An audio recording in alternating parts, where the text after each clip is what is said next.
Teman-teman yang dirahmati oleh Allah Subhanahu wa taala, ini hadis, coba lihat gambar ini, perhatikan dan baca dengan seksama. Ini hadis yang diriwayatkan oleh Ibnu Majah. Sepertinya hadis ini hadis yang sangat relevan dengan suasana negara kita pada hari ini. Saya termasuk orang Indonesia, anak muda yang terus memperhatikan bagaimana perkembangan-perkembangan yang terjadi di negara kita.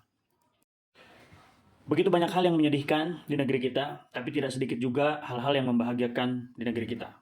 Saya terus terang, saya adalah orang yang juga kecewa seperti kebanyakan masyarakat dengan kebijakan-kebijakan pemangku negara pada saat ini. Saya tidak ahli dalam bidang politik, dan saya tidak akan membahas menyangkut sesuatu yang tidak saya banyak tahu. Saya tidak akan membahas lebih jauh tentang politik karena saya bukan ahli di bidangnya, tapi ini murni saya peduli terhadap negara ini yang mengambil dari perspektif-perspektif keagamaan. Siapa tahu ini bisa nambah perbendaharaan teman-teman semua yang lihat video ini. Menyampaikan kritik, menyampaikan aspirasi, itu dijamin di negara kita. Dan sekali lagi, apa yang dilakukan oleh teman-teman di luar sana patut diapresiasi, patut menjadi hal yang kita perhatikan, dan kita wajib berterima kasih kepada teman-teman yang sudah mengorbankan waktunya, mengorbankan hartanya demi kesejahteraan negara kita tercinta. Disinilah dilemanya teman-teman. Demonstran yang terjadi kemarin ternyata menimbulkan banyak hal. Menimbulkan kerusakan, menimbulkan, meskipun ini bukan murni misalnya dari demonstran, tapi ada beberapa penunggang-penunggang yang kita juga nggak tahu. Sehingga fasilitas-fasilitas umum dirusak. Bahkan di Bandung terjadi rumah makan terbakar. Itu sudah melenceng dari tujuan kita yang asli seperti apa.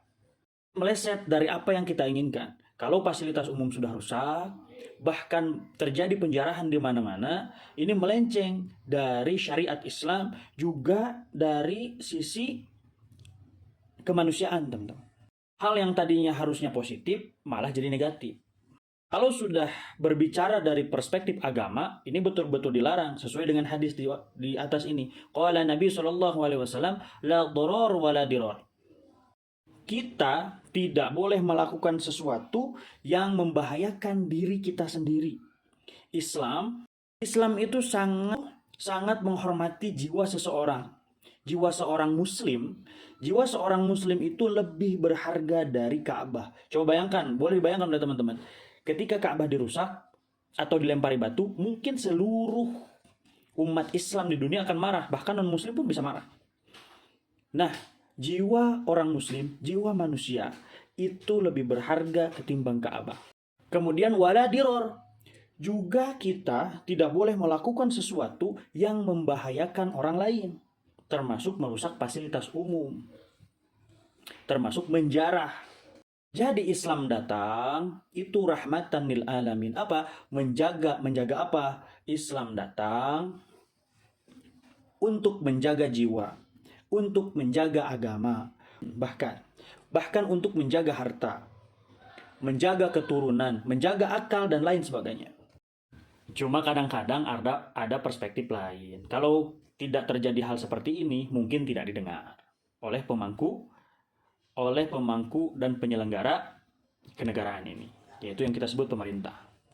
Nah, dalam konteks ini berarti para pemangku pemerintahan, para penyelenggara negara harusnya sadar. Inilah konsekuensi kalau rakyat bersuara tapi tidak didengar. Rakyat meminta sesuatu, bahkan kebijakan-kebijakan dari pemangku-pemangku negara, para wakil-wakil rakyat tidak melakukan hal yang menguntungkan satu sama lain. Kalau Anda tidak bisa menampilkan attitude yang baik di depan publik, tidak ada empatinya di depan publik, bahkan malah cenderung menyalahkan, maka inilah yang akan terjadi. Yang kita rasakan pada saat ini, mau kemana-mana menjadi tidak aman. Negeri kita ini adalah negeri yang kaya. Kaya dalam arti yang sesungguhnya. Tiba-tiba rakyat harus susah karena orang-orang yang serakah.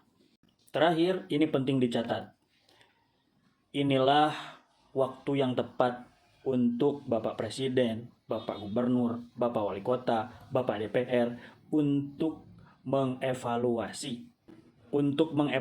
bagaimana kebijakan-kebijakan yang ada di negeri ini. Demi apa? Demi keberlangsungan negara kita tercinta. Negara kita ingin maju, bukan hanya ingin menjadi negara berkembang. Negara kita sangat kaya dalam arti yang sesungguhnya, sehingga itu sama-sama menjadi presiden hanya 5 tahun, menjadi DPR hanya beberapa tahun saja, menjadi gubernur hanya beberapa tahun saja. Sedangkan Indonesia ini harus berlangsung sampai hari kiamat. Kita ada anak cucu yang perlu kita jaga. Kalau seandainya kebijakan-kebijakan semakin aneh, maka siapa yang dirugikan? Anak cucu kita. Maka yuk para pemangku negara, inilah waktu yang tepat untuk mengevaluasi seluruh elemen dalam pemerintahan.